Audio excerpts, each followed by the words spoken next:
So let's start with the question.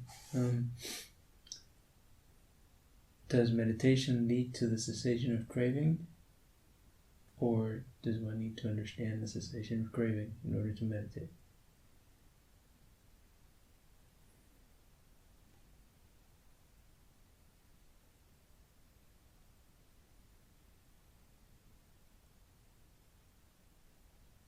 The latter.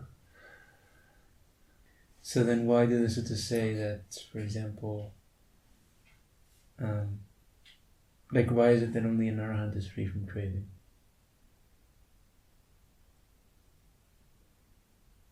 Because that's the argument that people would make, that, even if, for example, somebody becomes a Sotāpanna, gets the right view, understands the Four Noble Truths, they're not fully free from craving until they become an arahant.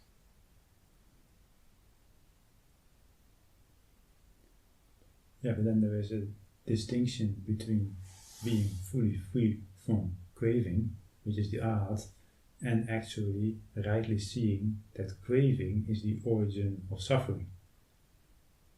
Right. But does that mean that when you have understood that craving is the origin of suffering, your practice, you cannot help but do the practice with craving? Well, that is now the next question. Yeah. So when someone has rightly understood for himself these Four Noble Truths, right, which is craving is the origin of suffering, then it is based upon that insight that basically the Noble Eightfold Path arises, which is the foundation of the way the Buddha discusses, let's say, meditation. So that would be the distinction there.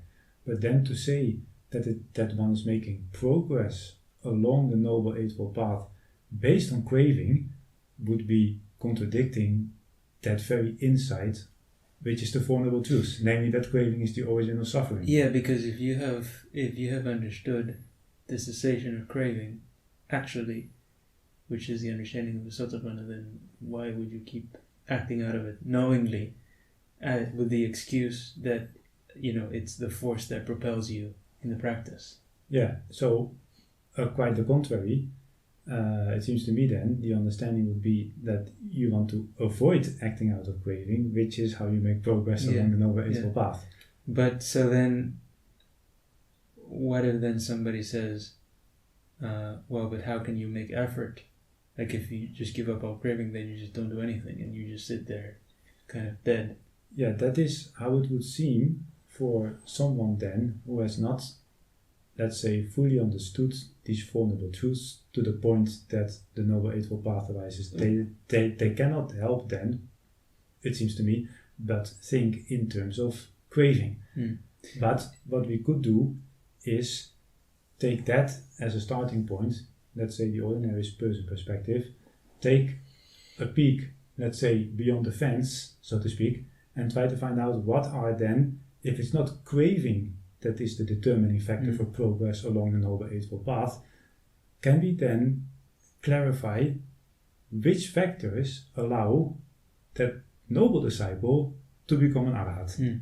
Yeah, but before we get into that, just to show kind of the fallacy of the view that I just mentioned, well, if giving up craving means that you don't do anything and you're just there not practicing at all, then how is it that an arahant continues to, how is it that the Buddha was able to teach who knows how many thousands of discourses and make effort to have his Dhamma be understood and so you're asking how can there be effort without craving? Exactly. So because people would say, no, but how are you going to give up craving when you're not an arahant if that means that you won't be able to practice towards arahantship?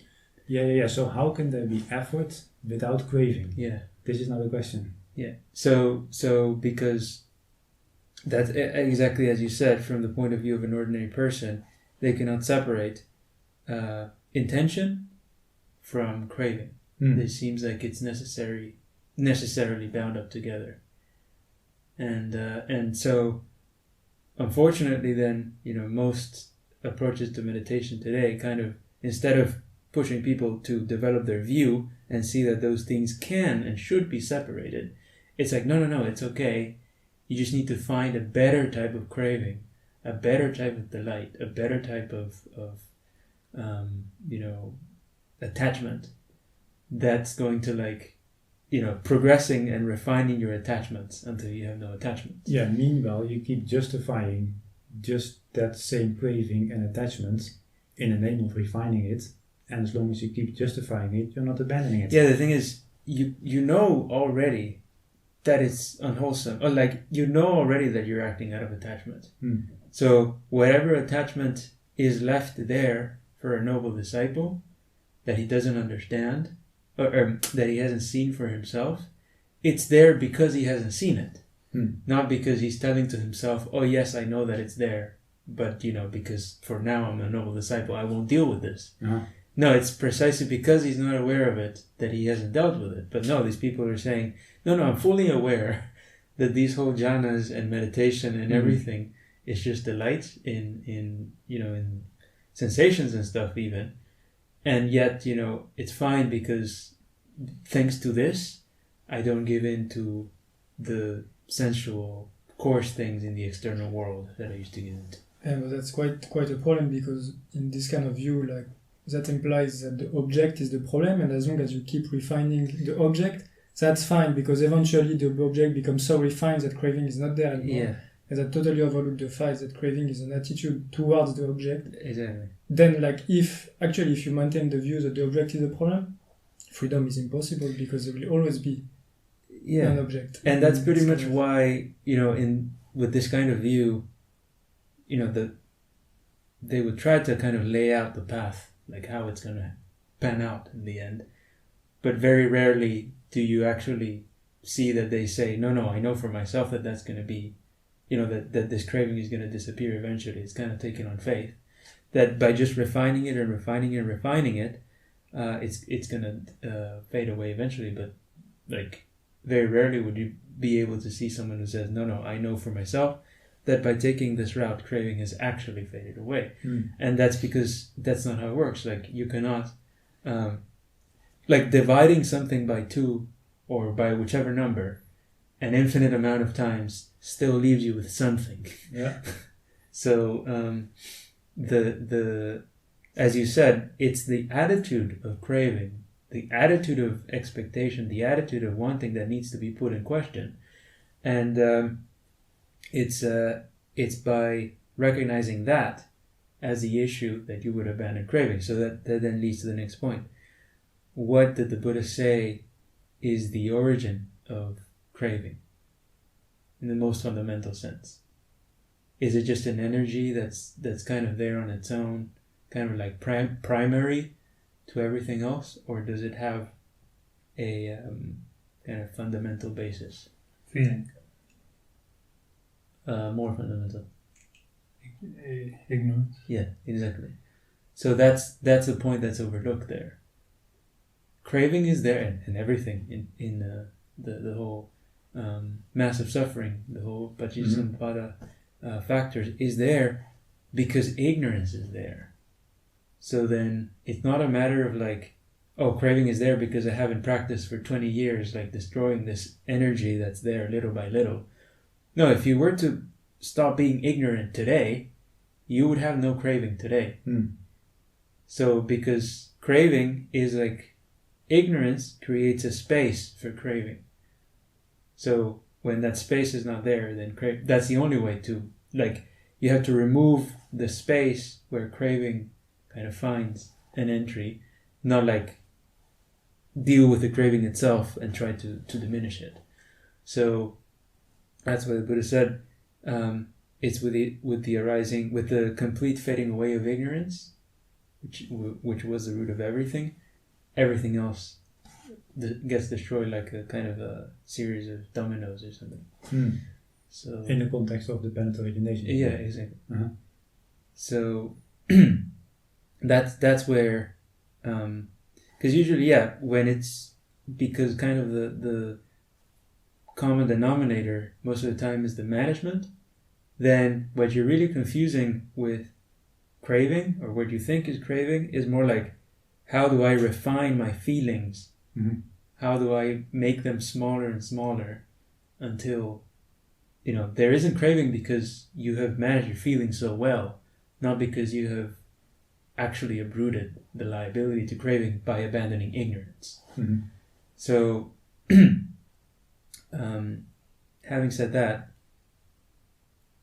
what does it mean to understand the cessation of craving? Like, is that poof, an experience that you had one day and, oh wow, I saw the cessation of craving. Mm-hmm. And then it's like this, how do they call that? Fruition experience or something. Like you get it once, and then if you have that kind of memory or whatever, that's your stream entry.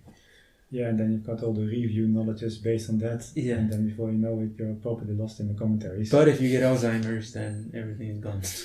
Yeah. Because you forgot the experience. Yeah. So that's a bit of a dubious take on the whole matter, it seems to me. So what does it mean then to understand cessation of craving? Because actually the suttas would say, we did a talk on that one already, where it says the two type of meditation, the tamed horse and the untamed horse. And it says that the tamed horse is like just watching the hay, and then the untamed horse asks himself, what does the trainer want me to do today? It's the other way around. The untamed horse is watching the... Okay, yeah. Yeah. But then later on, when it talks about what does it mean, like the thoroughbred meditation, as it says there, Yes. It says it's not dependent on air, water, fire, on earth, water, fire, air, on this what's seen, heard, cognized, dependent on anything basically. And then it says at the end that even the gods don't know on what basis that meditation proceeds. Yes. And so that kind of hints at the point of that cessation of craving, how that is the right meditation, not that that's the result that like later on that's magically going to happen to you. No, you need to have that recognition of how to meditate like the thoroughbred in order to be meditating rightly. Yes. So what does that mean then? Cessation of craving, cessation of dependencies, cessation of attachment, you could say. Well, kind of practically speaking, the way I understand it anyway, will be that whenever I see myself craving for something, will be to actually restrain myself from acting out of that very craving. Because as long as I'm acting out, I feed the same attitude, and then the cessation is impossible because I am feeding it by acting out of it. So in order to see the cessation, I have to kind of allow it to happen in a way that I don't act out. Otherwise, if I'm acting out, that's kind of impossible. It kind of implies that I keep rolling with it, basically. So is it just to stop giving into it, like just stop giving to it and that's it? Or is it... And to not try and get rid of it, the middle way. Of not acting out of it, not trying to get rid of it. Because you can also go to the other extreme of denying it, trying to imply that it shouldn't be there. Which is also rooted in craving. Yeah. So, but then, so in order to give up something that you were acting out of, do you need to have something else motivating you? Like, do you need to have a prize at the end to say, like, oh, if I give this up, I will receive this reward? No. What is there already is a broader context. So what is there already is, for example, the fact that your body is, that you're sitting or you're standing, that you're in a posture, or that you are breathing, or so there is already a context there, not in time that you have to achieve somehow in the future. There is already, you find yourself in this, you find this broader context already there. That you do not need to achieve in the future. Exactly. So meaning... That is absent from craving if you're... So meaning, if you... Like, you cannot say that in order to give up one drug, you need to take up another drug. Yeah, for sure. You just see that the fact that, as you said, you're already subject to this body, you're already confined with this experience that's not in your control, that in and of itself means that giving into craving is not a good idea. Not because like I'm gonna get this other reward, which I won't get if I act out of craving. It's just no. In and of itself, craving is not beneficial. So then, strictly speaking, this whole idea of like I need to refine it with the next thing and with the next thing. No, like you recognize your drug is harming you, and then based on that recollection that this is not for my welfare, you give it up. Not on the basis of like I want this other thing that's better than this. So that leads us then to the next point, which you sort of brushed on before. What is it that would drive your progress if it isn't craving? Yeah, now we arrive at that question. If one has understood that craving is the origin of suffering and always unwholesome, and that even logically it's a contradiction to say, based on the Four Noble Truths, that with craving I'm going to make the ending of craving, then what is it that propels that noble disciple, let's say, along the Noble Eightfold Path? Just one thing that came to mind is just like, if one sees that craving actually is the root of suffering, he actually sees that acting out of craving is painful, and that recognition itself, seeing that acting out of craving is painful, is enough to not act out of craving, which make him progress. But then, if he still accidentally slips up here or there, then what would happen? How would that be regarded for somebody who actually sees shame and regret and like kind of just feel bad about it basically. Well, that's exactly it. So when that's one of the factors, like when the Buddha discusses factors of a noble disciple. I mean, there's various lists and contexts, but there are several ones that always start with this is the hiri and the otapa, right? The let's say the healthy shame, healthy shame and fear of wrongdoing. And so to say, well, to still go back to the craving, this is below me, this is low, I've already understood that it is not worthwhile, then it is that factor or that faculty which is now based on the right understanding that will prevent him from not doing it again, which is the progress. And what is actually the Buddha gave specifically about this topic, he said, he gave a simile about somebody who wants to go to a park, and then for as long as they haven't reached that park, they would still have, you could say, the motivation to reach that park. Once they reached it, they no longer have that motivation. So there is one thing, or let's say a group of things that the Buddha talked about as factors of the path that are not craving. Craving is not included among them. Yeah. But he said if somebody develops them and makes much of them, they would become permanently established in the cessation of craving completely. So what are those things?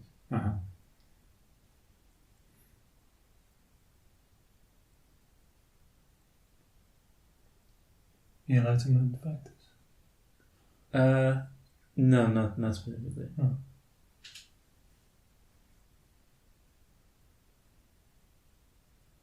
It's a bit of more of an academic question.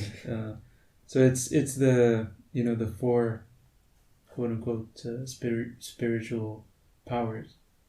The first one of which is desire, chanda. And so but you see the chanda is not now the tanha. Exactly. Yeah, so that's the point I'm making. I see. So then there's even a sutta where the Buddha is saying that he's going through the jhanas, or I think Sariputta is going through the jhanas, and then he's kind of analyzing the factors of each jhana, and all of them basically have chanda in them, but none of them have craving. Yeah, of course. Yeah. So the point being, chanda, I mean, even an arhat, the Buddha said it, even an arhat would still have chanda, because I mean, how would you otherwise have any interest in teaching people? How would you otherwise have interest in going for alms round? How would you have interest in, like, I don't know, your kuti breaks and you have to fix it or something? So chanda simply means, like, you could translate as interest or motivation. But it's not unlike ignorance, it doesn't depend on craving. Unlike craving, it's not founded upon ignorance. Yes. So there can be chanda even though there isn't ignorance. Yes. Now, of course, So it's a wholesome motivation. pretty much, yeah. So when we talk about this, like what you said, you recognize that acting out of craving is not for your welfare. You want to give that up. That will be a form of chanda. Now, taking it up to the, like, beyond what it needs to be and saying, oh no, it's because I want this specific thing, this specific experience or whatever, now you're falling into craving. And there's even that sutta where, I think we briefly discussed it in one of the previous talks, that says, that famous verse that says, don't long for the past, don't long for the future, what is presently arisen. He clearly sees. He clearly sees, unwavering, unfaltering. Yeah. And so, in the description there, it says, if somebody is longing for the past, for the aggregates, like the way their aggregates were in the past, Yes.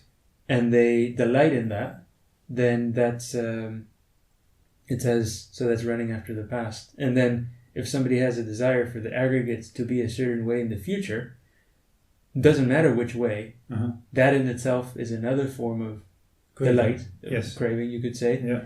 Then if in the present they're not clear about, as it says, unenlightened ordinary person doesn't understand form as not self, feeling is not self, form is not self, then they're moved by things in the present. And so that whole discourse is basically saying, in order to practice rightly, you need to abandon all of these anticipations of, like, what experience you will have, what will come after this when I give all of this up.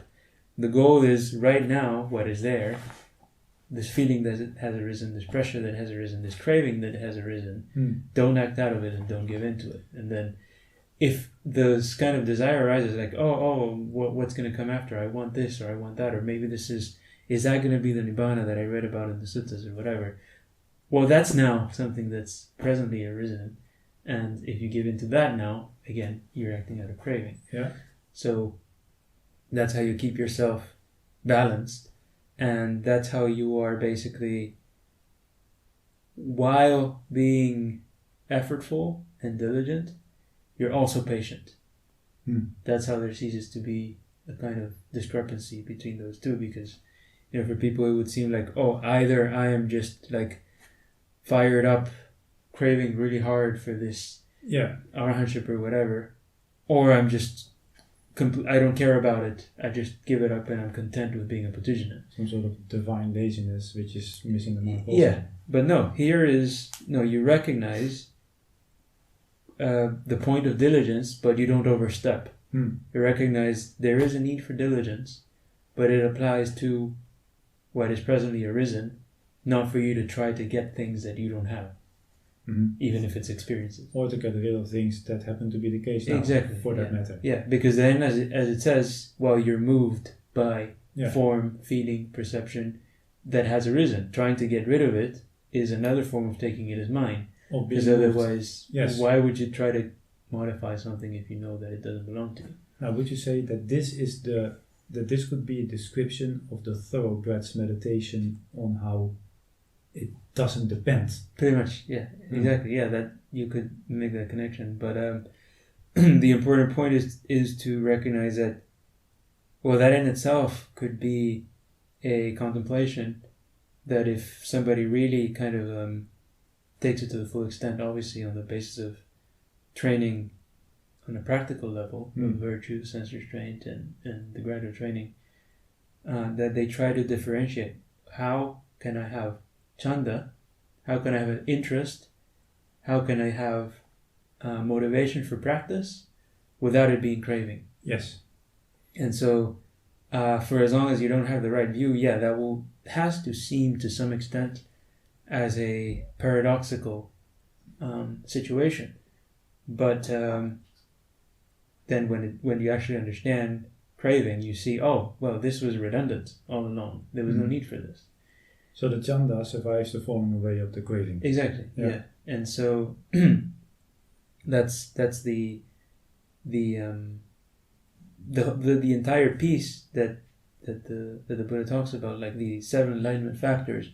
It says dependent on cessation, dependent on withdrawal, dependent on dispassion. So he develops, and then it goes to all these factors. Yeah. So all of that already, like all the peace, the calm, the joy, all of that already depends on you giving up craving. Yes. Because there is no other type of happiness or pleasure that can be wholesome. If it's bound up with craving, it's unwholesome for that very reason. Yeah. So that's the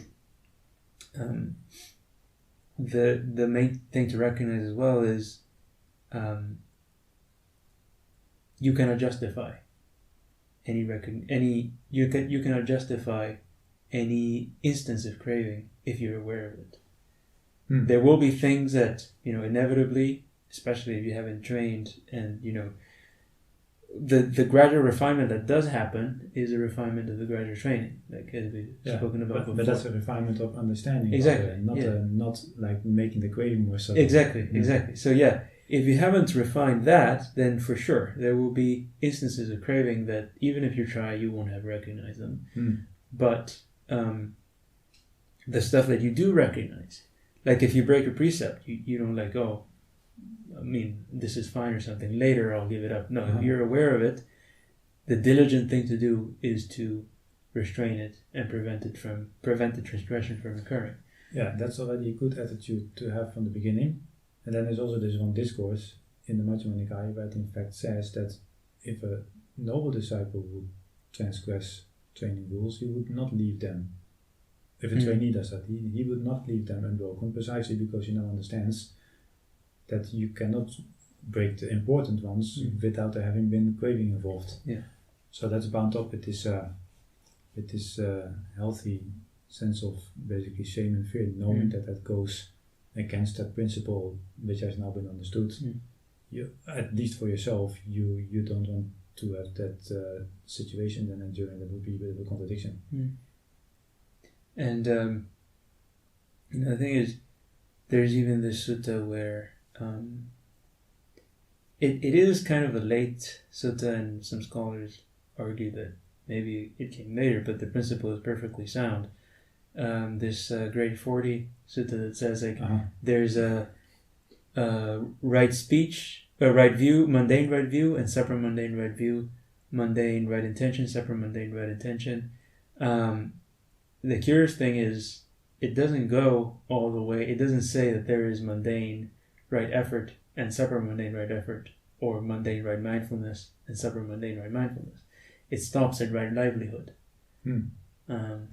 So it's not that you have like mundane right samadhi. That's a contradiction in terms.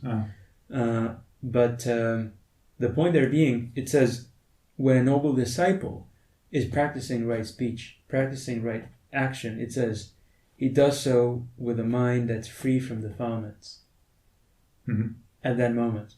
Yes. So that's the critical thing to see. Like, it's the liability to defilements that a noble disciple hasn't overcome. But the third noble truth, as is defined even in the suttas, it's the remainderless fading away of craving.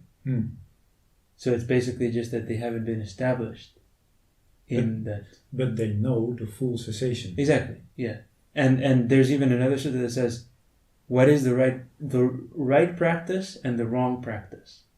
And then the right practice or the right path, it says, with ignorance, activities. With activities, consciousness. And basically lists the Paticcasamuppada in the normal... that's the wrong path. That's the wrong path. Yes. Then the right path, it says, the path, it says, with the remainderless fading away of ignorance, there is cessation of activities. Cessation of activities, cessation of consciousness. Yeah. In other words, that's the path.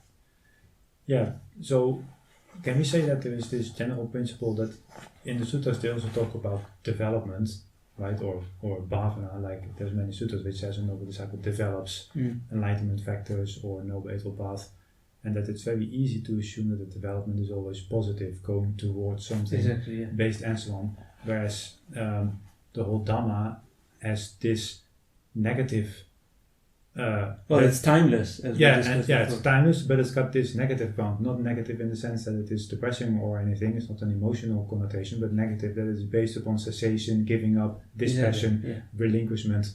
And so by not falling back into the craving, which is the positive thing, that you abandon, and by the abandoning, you make progress towards the complete cessation of suffering. Yeah. So that is sort of a negative progress, so to speak, but that is the only progress from the point of view of the Noble Dhamma. But that requires now a shift in understanding, because words like progress and development in all mundane affairs are always like, I make an effort now in order to get something in the future, and then you are already in this sort of time-bound way of thinking, which is like, may my aggregates in the future be like this or like that, and then you are basically done. Yeah, that's when the suttas, somebody would tell like a monk, tell them, oh, you should disrobe because you're kind of chasing after something that takes time, while sensuality and worldly things are just available right in the present. And he would say, no, it's the opposite. Like sensuality takes time, the Dhamma is always presently applicable. So it's important to see then that meditation, and I mean, there's a reason why the suttas say the Noble Eightfold Path is acquired by a Sotāpanna. So it's important then to recognize the goal should be understanding. You will only arrive at the understanding of the cessation of craving if you're trying to understand the cessation of craving. Whereas the usual view is, I do this technique, I do this method, and then by doing the same thing, as a result, yes. So it's kind of like this saying that says like doing the same thing and expecting different results. Yeah, it's a definition of madness. Yeah, I think it was Einstein who said that. No, yeah. So you're not you might get a special result. That doesn't mean it's different from, like, it's special compared to what you're used to, but it's not special. Like you're still within the same overall overarching view of what the practice is and what's important and what's not important. So you're not, unless you're trying to understand, you're not going to progress towards understanding. Like nobody just, I don't know, spends their time cooking expecting that that's going to result in tomorrow being a good pilot. No. So only, sitting at the cockpit, messing around with the knowledge that you don't know what you're doing, eventually results in you being a good pilot. So you, through trial and error, reading the suttas, making effort to contemplate, you understand what the cessation of craving is, and then you can practice meditation. Because then it's just like, how do I kind of focus my energy on just developing that principle, not just on the level of keeping the precepts and stuff, but even on a mental level now, in relation to the 5 hindrances, even there now I don't act out of craving. So that would be the right meditation, where it says, after a noble disciple acquires the 7 enlightenment factors, then he has access to bhavana, or development. Yeah, so we should clear up that bhavana, which means like development or cultivation, fully depends on the right view, and so in the context of the suttas, strictly pertains to noble ones. Yeah, the problem, but the particular reason for that is, now you can start to see, it's not because it's just like a kind of like some arbitrary gateway, like no, only Sotāpannas are allowed here, you cannot pass. It's because if you don't understand the cessation of craving, because again, craving is not like a switch that's on or off. For as long as there's ignorance, craving is there, one way or another. So, through not understanding what craving is, any development that you try to do will be based will on be based on ignorance. craving. No, Yeah. and craving as well. Yeah, of course, yes. So you cannot develop until you have kind of acquired the vision of what right development is. Yes. Now, can we say that vision, and the sutras do speak about, acquiring vision of Dhamma, which is just like the right view. Can we say that that's Nibbana already? Well, yeah. I mean, there are sutras that say that noble disciple understands Nibbana, he sees Nibbana. So obviously because there are so many now mystical views about like what Nibbana is. Yeah. But as a Buddha would say, it's the destruction of passion, destruction of aversion, and destruction of delusion.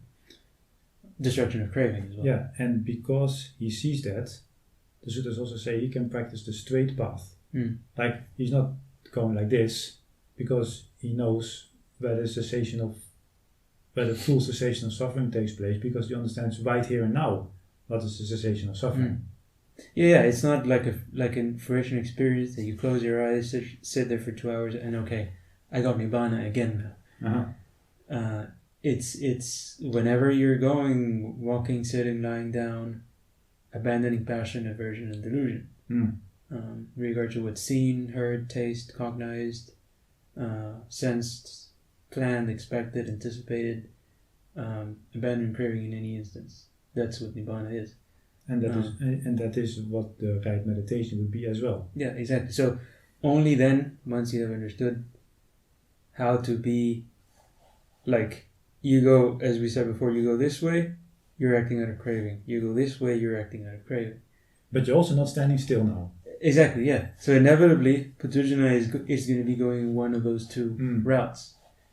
Yeah. As the Buddha said. So only by understanding the middle way, which is, as the Buddha said, Paticca only then can your development not be based on craving.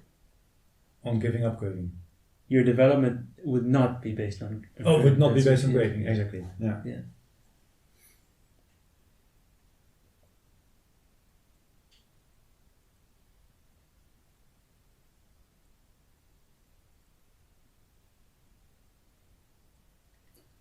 So the link between keeping the precepts and sense restraint and Nibbana becomes very clear with that understanding.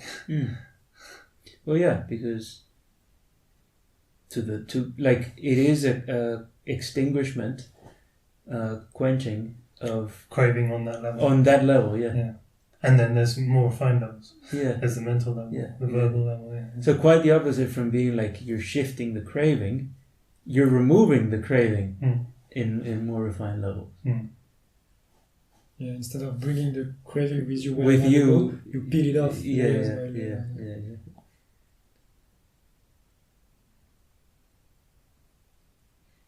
But I think many schools of Buddhism would see their practice as moving towards the cessation of craving, but they just have an inaccurate designation of what craving is. Exactly. So The it's fact not that they're consciously saying, we're keeping craving going. They think they're not, but they just haven't understood what craving is. Fundamentally, you cannot gradually move towards the cessation of suffering. That's the contradiction that needs to be realized. So either the cessation of suffering is fully understood right now, or else you haven't understood it. But if you're then going to gradually go there, that's why you take a wrong turn. So what if somebody's contemplation just squeezes out time altogether? So you're basically going to say all there is this, 5 aggregates, all of this experience has arisen. What is now fundamentally the problem with just this?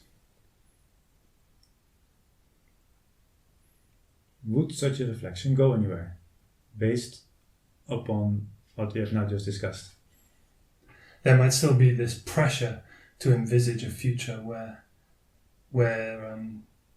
I am in the state of Nibbana, but then you have to include that in the fact that is present. It's impossible for that not to be right now. Yeah. Any vision of the future. So somebody includes that as well. which means some longing comes up, may I attain Nibbana, which is already a bit dubious, but okay, that's also understood. You include that because that is just what arises now as well. So then what?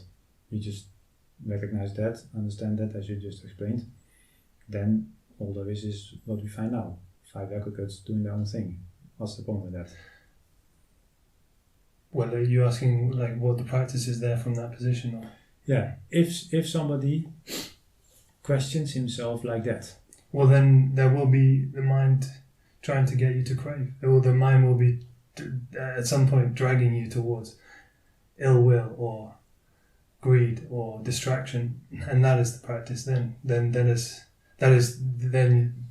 whether you're aware of it or not, you have a choice to see that as craving or to act out of it.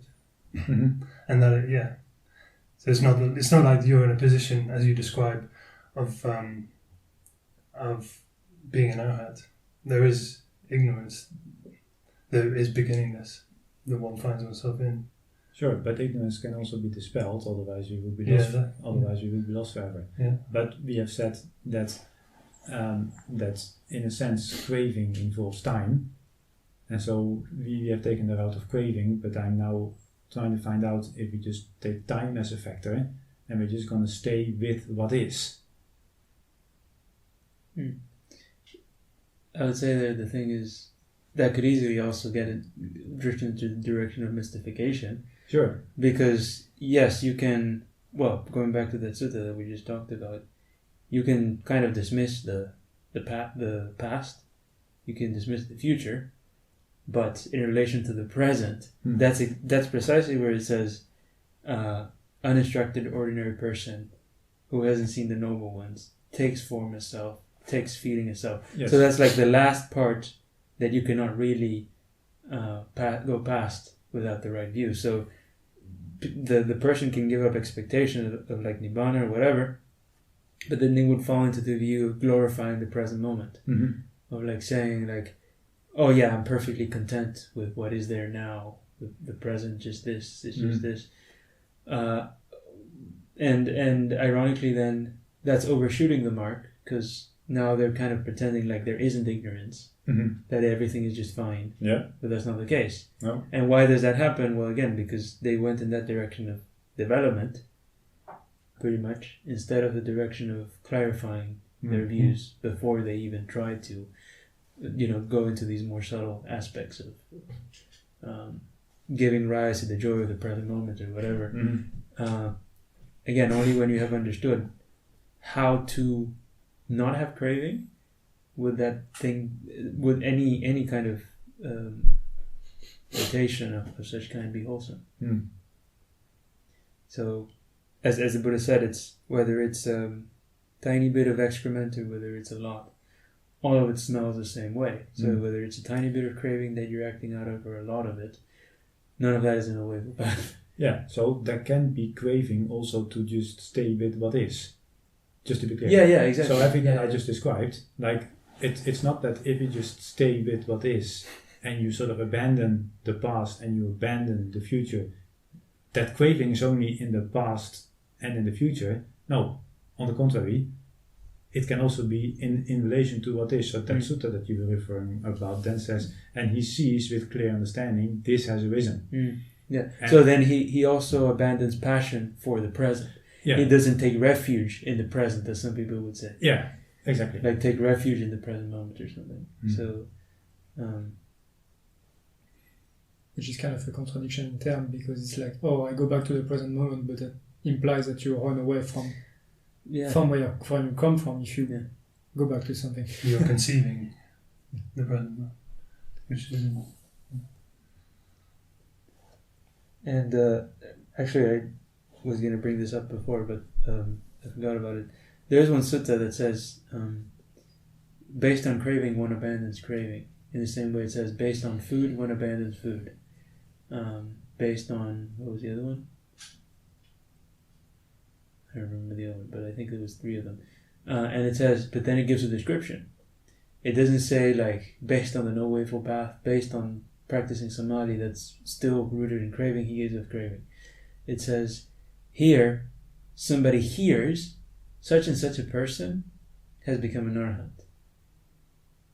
And then, on account of that, craving arises in him to make progress towards that state. Now, when he kind of starts, in the beginning, yes, everything will be rooted in craving. He's going to be visiting the Buddha, asking information, trying to clarify things. There's going to be a lot of restlessness, a lot of doubt, and all of that is craving. But for that moment, that craving is kind of setting the basis for him to begin the practice. Now, when it comes to him actually understanding the practice, if he wants to become a Sotāpanna, he needs to understand the cessation of craving. Yes. So it's not saying like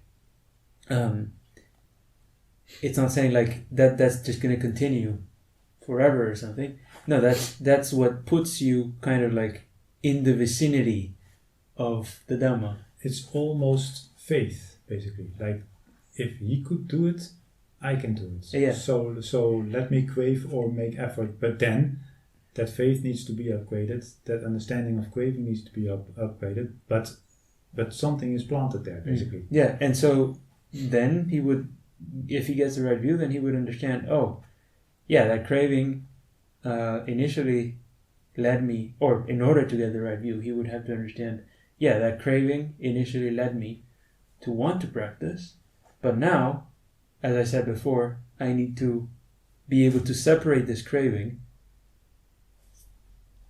throw that away, and just keep the motivation for practice, keep the diligence, but without the need for that craving. Yeah, and that is the understanding that needs to arise, basically. Yeah, only with understanding. It's not going to be something that happens by itself, because as we said, the whole craving is based on ignorance. Yeah. So yeah, that's why that sutta has been taken out of context, and people just say, oh yeah, based on craving you abandon craving, but they don't read like the next part that says it. So it might be valid, let's say, from the very beginning, Exactly. but it cannot be used as a justification on the Noble Eightfold Path, nor even to get to the right view, because that is already based on understanding that craving is the origin of suffering. Exactly, because why would you be like, oh no, I know that this is suffering, but I'm okay with it. That's If truly your goal is the ending of suffering, you wouldn't have that attitude.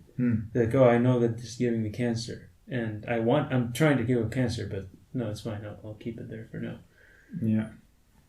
So, can we say that with the craving, there is an action, there is a volitional energy, whereas with chanda, it's less. This action is less. How can I say?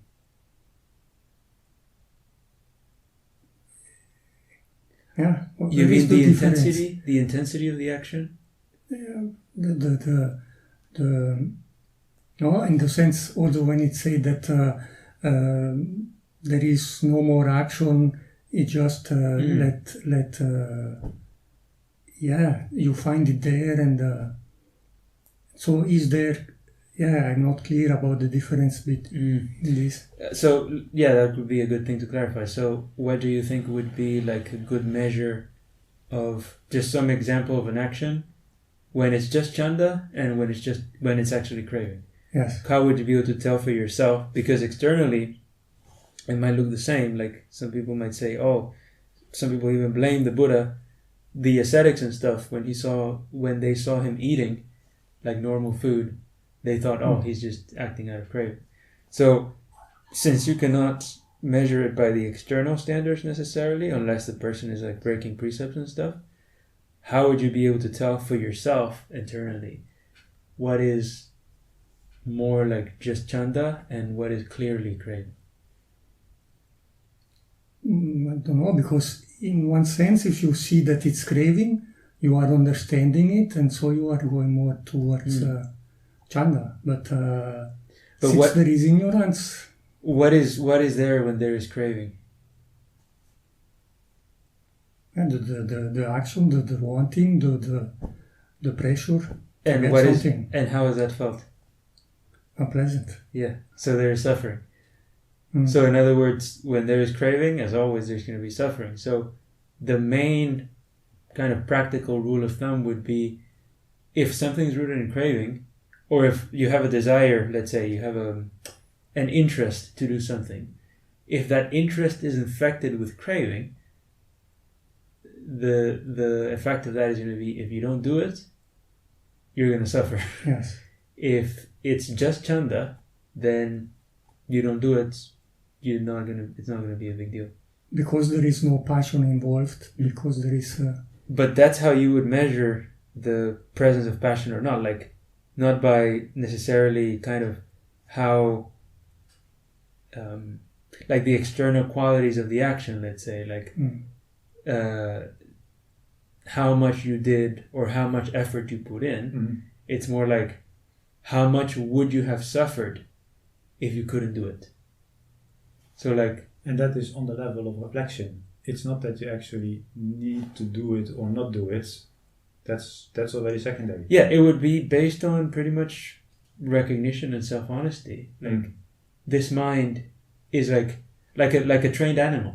Mm-hmm. Like, it wants to kind of get up and do something, but if you don't let it, it's not that it's going to start barking at you and stuff. So that would be one practical way to realize, like, as the Buddha would say, eating just for the sake of sustaining the body, for example, or using the lodgings or using the robe just for the sake of the minimal survival, then that would be like, would I be bothered if I can't eat today? Would I be bothered if I can't get the specific food that I want to get? Mm-hmm. And then, see, even if the answer is no, and the mind doesn't really care, that doesn't mean that you wouldn't still try to find something to eat. The point being, if you don't get anything, you're not going to suffer. Mm-hmm. And that's the poems and the suttas that would say, like, the monks back in the day, like, whether he gets something on round or not, he wouldn't be affected. Yeah, there's this line, I'm not sure how accurately it is translated, but it says somewhere, he expects only what is given. Mm. But you don't know, of course, beforehand what is given. So how can you expect it? Yeah. So that's a nice way of putting it. Yeah, because you could say, oh, look, he went to get it, so how can that not be rooted in craving? Mm-hmm. But that's because, again, it's not rooted in that external kind of qualities of the action. It's internally, how much was he emotionally invested in a certain outcome, let's say. And that's where the ignorance is reflected. Because ignorance being, let's say, fundamentally taking things in mind, not understanding the lack of ownership, any suffering to any extent is going to be rooted in the fact that you took something as yours. Mm-hmm. Which could be, for example, this very body. Yeah. Mm-hmm. If you take it as yours, then the whole relationship of food, which is what this body depends upon, becomes problematic. But now imagine that it is, to the extent that it can be imagined, that this body is not yours, then how does that affect your relationship to food, to its necessity, to the sensuality that is bound up with it? Mm. All those actions, all those cravings in relation to food will undergo, let's say, radical shift, because you now see that has only value in relation to this body, which is seen as not yours. Mm. Yeah, so that's where the contemplation of anatta would have a valid, like a tangible effect. It's not just a philosophical idea.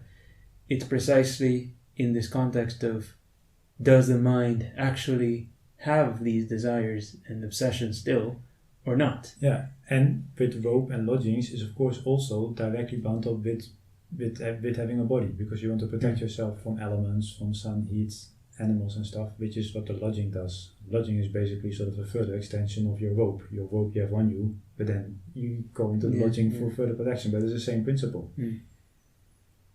Yeah. So, to the extent that you understood, to the extent that you're not ignorant about things not being yours, you will not suffer when you don't get what you want. Yeah. Even if you try to get it. With chanda. Even if there won't be craving. Yeah, that's it. Yeah.